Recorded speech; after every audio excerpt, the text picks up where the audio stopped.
أهلا بيكم في تحليل معمق جديد. النهاردة هنغوص سوا في عالم صناعة العطور، عالم ساحر بصراحة.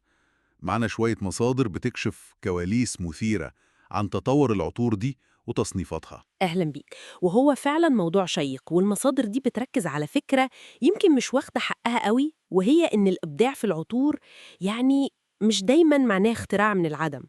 تقصدي إن معظم العطور الجديدة حتى المشهورة قوي ليها أصول أو واخدة إلهام من نجاحات قبل كده؟ بالظبط كده، زي ما بنشوف في مجالات تانية كتير، يعني الموضة، الفن، نفس الفكرة تقريبا. تمام. والنقطة دي المصادر بتوضحها بمقارنات لطيفة قوي، بتربط تطور العطور بتاريخ الفن وحتى اللي هو التطور البيولوجي.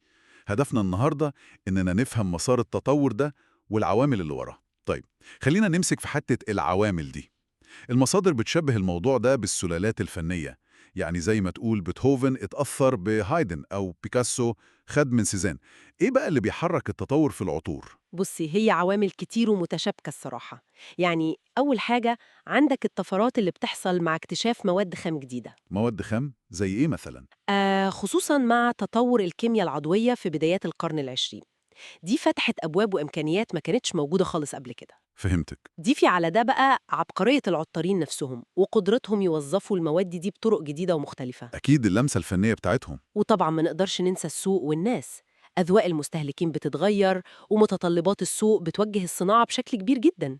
والحاجة اللي فعلا ملفتة للنظر هنا، هو إزاي في توليفات أساسية معينة بنسميها في الصناعة اتفاقات أو أكوردز أثبتت نجاح رهيب. اتفاقات أكوردز دي اللي هي زي البصمة الأساسية للعطر. تمام قوي. دي كونت زي عائلات عطرية رئيسية سيطرت على السوق لفترات طويلة. بنتكلم عن مجموعات زي الشيبر. الشيبر، اللي هي بتبقى منعشة وفيها حد شوية مع قاعدة ترابية كده. بالظبط. وعندك الشرقي أورينتال، اللي معروف بغناه ودفئه وتوابله. والزهري الدهيدي.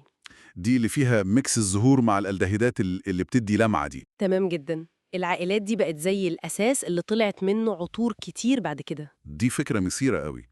يعني الموضوع عامل زي شجرة العيلة بالظبط. المصادر بتدي أمثلة على كده؟ أكيد. بتقول مثلا إن عطر أيقوني زي بويزن بتوابله الشرقية والزهرية القوية دي ممكن تلاقي جذوره بترجع لعطر أقدم زي لور بلو. ياه، معقول؟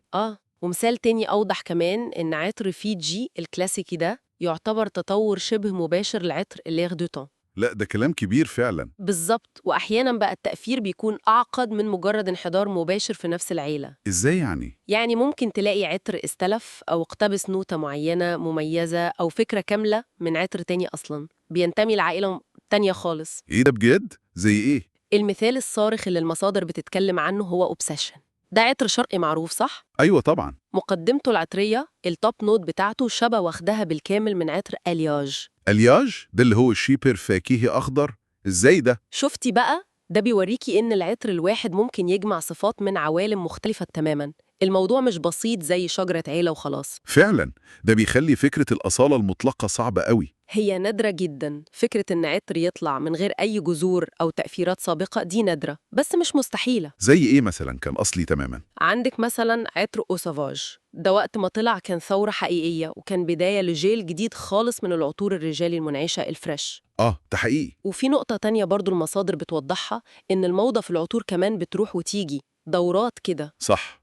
ممكن عيلة عطرية كانت مسيطرة زمان وبعدين تختفي شوية وفجأة ترجع تاني بس بشكل جديد، يمكن بمواد أحدث أو تفسير مختلف للعطار. وده حصل فعلا.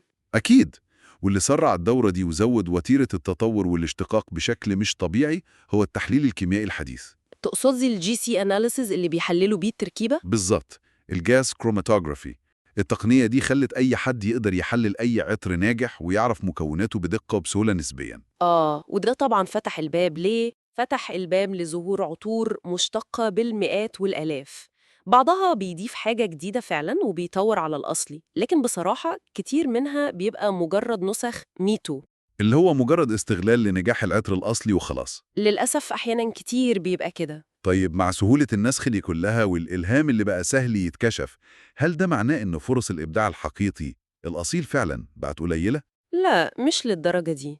يعني التاريخ الحديث نسبيا للعطور مليان أمثلة لعطور عملت نقلة وكانت أصلية وعظيمة، زي وايت لينن مثلا أو إترنيتي أو سامسارا. تمام. وفي عطور زي تريزور، ده يعتبر أسس لأسلوب جديد تماماً في العطور النسائية، وألهم موجة كاملة بعده زي اسكيب ودون.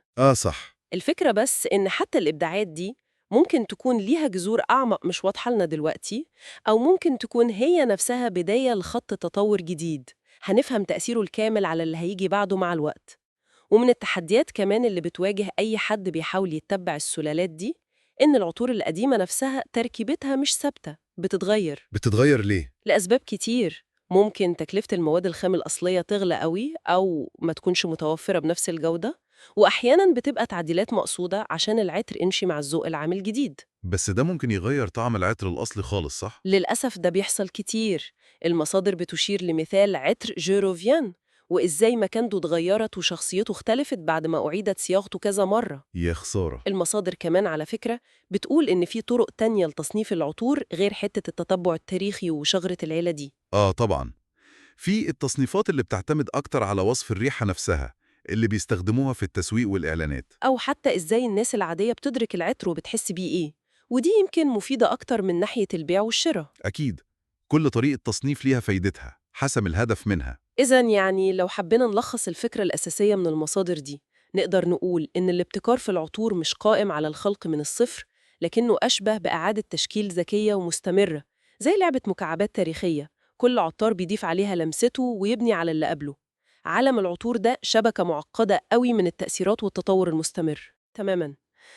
وده بيخلينا قدام سؤال مهم للمستقبل.